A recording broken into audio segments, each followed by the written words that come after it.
जिंदाबाद जिंदाबाद जिंदाबाद। जंग दे पीड़ित विद्यार्थियों की शिक्षा का प्रबंध करो,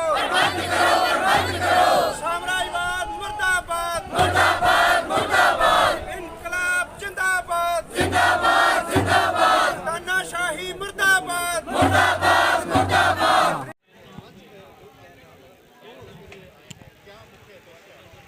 देखिए, जब रूस ने यूक्रेन के ऊपर जब हमला किया तो हमारे भारत के जो 20,000 के लगभग स्टूडेंट्स थे वो यूक्रेन में फंस गए।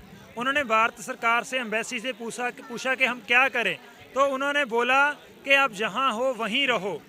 इस जंग जब तेज़ हो गई तो कोई भी वहां पे हवाई जहाज़ नहीं गया, तो स्टूडेंट्स को बोला गया कि आप अपनी बसें करवाएं, दूसरे बॉर्डर के पास आ जाएं, वहां से हम आपको ले आएंगे। टिकटें बहुत ज़्यादा महंगी हुई। अब जाकर भारत सरकार ने उनको फ्री वहाँ से निकालना शुरू किया है। बहुत देरी से उठाया गया कदम है।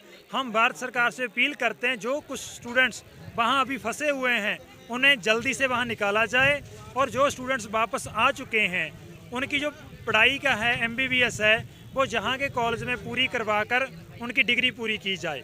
और जो नाटो संगठन बना हुआ है इंटरनेशनल लेवल के, उसको बंद करना चाहिए। वो दूसरे देशों को दबाने का काम कर रहा है।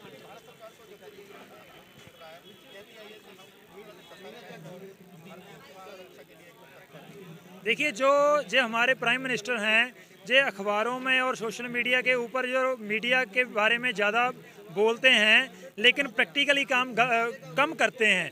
जो क्या कहते हैं कि हम फ़ोन कॉल करेंगे ज़ेलेंस्की को और पुतिन को, उस फ़ोन कॉल का क्या रिजल्ट आया वो नहीं बताते। हमारे स्टूडेंट्स इतने दिनों से पूछ रहे हैं कि सर हमें निकालो निकालो। उनके माता पिता परेशान हैं। लड़कियों ने 3-3 दिन लाइन में खड़ के अपनी बारी की उड़ीक की कि हमारा नंबर आए जहाज़ में। 3 दिन तक वो टॉयलेट नहीं गई, वो बाथरूम नहीं गई, उन्होंने खाना पीना नहीं किया वहाँ पे, कहीं हमारी जहाज़ छूट ना जाए। तो आप कैसे कह सकते हैं कि हमारी सरकार ने सही जिम्मेदारी निभाई है उन लोगों की। हम 5 घंटे ट्रेन में खड़ जाएं ना तो सारा दिन थकावट नहीं उतरती। वो लड़कियाँ 3-3 दिन खड़ी रही, हज़ारों मील वो पैदल चली हैं। ये कौन सा इंसाफ हुआ उन विद्यार्थियों के साथ?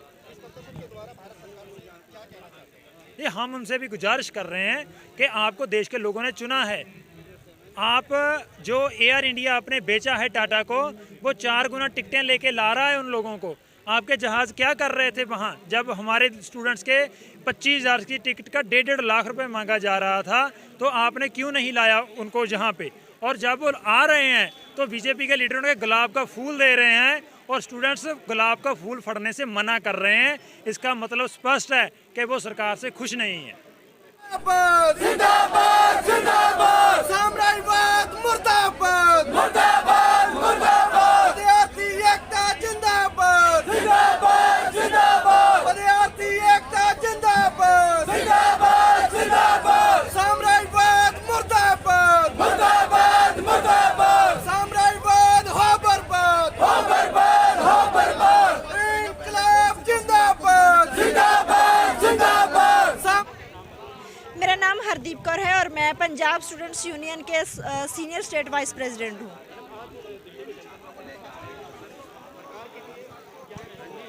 हम यहाँ पर विद्यार्थियों और नौजवानों की तरफ से यहाँ पे आए थे कि एक तो यूक्रेन में जो जंग लगी हुई है वो जंग बंद होनी चाहिए। दूसरा हमारी डिमांड थी कि उसमें जो भारतीय छात्र फंसे हुए हैं उसमें से 20,000 छात्र था, जिसमें से 13,000 कुछ विद्यार्थी वापस आ चुके हैं, लेकिन अभी भी कुछ विद्यार्थी वहाँ पर फंसे हुए हैं। हमारी यही डिमांड है कि उन विद्यार्थियों को भी यहाँ पर सुरक्षित लाना चाहिए।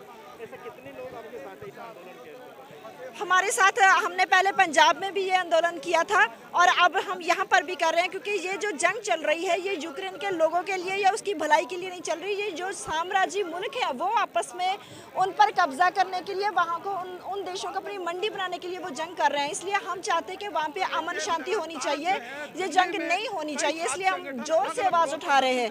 ये हमारा फर्ज भी है कि जंग किसी समस्या का हल नहीं होती, जो भी चीज़ समस्या हल होगी वो बातचीत से हल हो सकती है। सरकार लगातार जो है तत्पर कार्य कर रही है। विमान रोज हम 3-4 संगठन आए हैं यहाँ पे, PSU है, PDSU है और IFTU है, और भी लोग आए हैं हमारे साथ आज।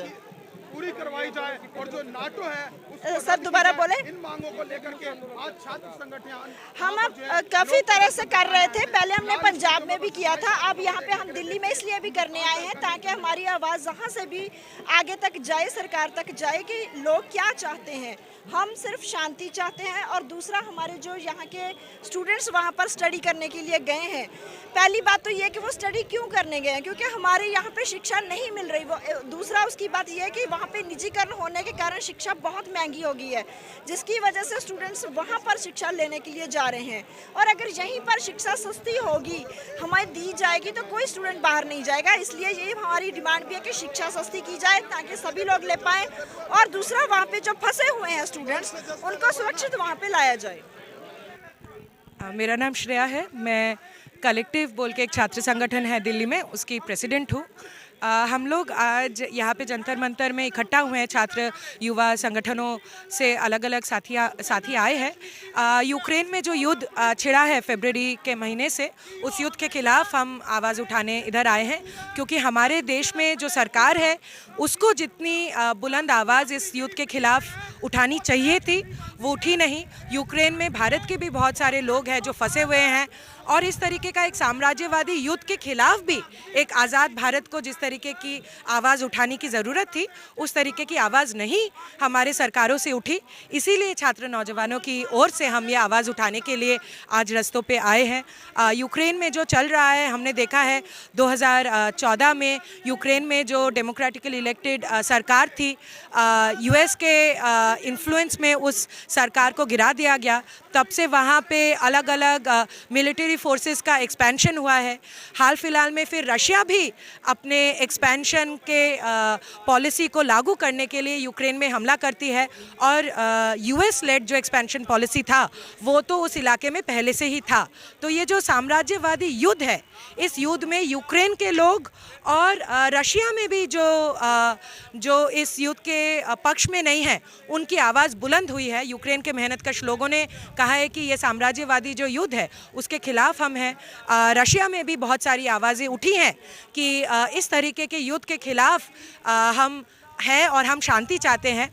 यूक्रेन और रशिया के अंदर ये जो आवाज़ें हैं उसको भी समर्थन देने के लिए आज हम भारत में यहाँ पे आए हैं, जहाँ पे हमारी सरकार ने शांति की वार्ता उतनी ज़ोर से नहीं दी, मगर हम युवा और छात्रों के हिसाब से शांति की वार्ता और यूक्रेन के मेहनतकश लोगों के साथ जो युद्ध के खिलाफ है उनके साथ खड़ा होना चाहते हैं। यूक्रेन को लेकर हम देख रहे हैं कि भारत सरकार जो है वो अमेरिकी साम्राज्यवाद के साथ खड़ी है, और रशिया का जो विस्तारवादी योजना है उसके साथ भी खड़ी है, क्योंकि हमने नहीं देखा कि भारत ने ऐसा कोई पोजीशन लिया है जिसमें वो बोल रही है कि रशिया के खिलाफ, उसके विस्तारवादी आयोजन के खिलाफ, या 2014 से यूएस ने यूक्रेन में जो किया उसके खिलाफ भी हमने एकदम मौन देखा है सरकार को। तो भारत सरकार अमेरिकी और रशियन विस्तारवादी योजना के साथ खड़ी है, ऐसा ही प्रतीत हो रहा है।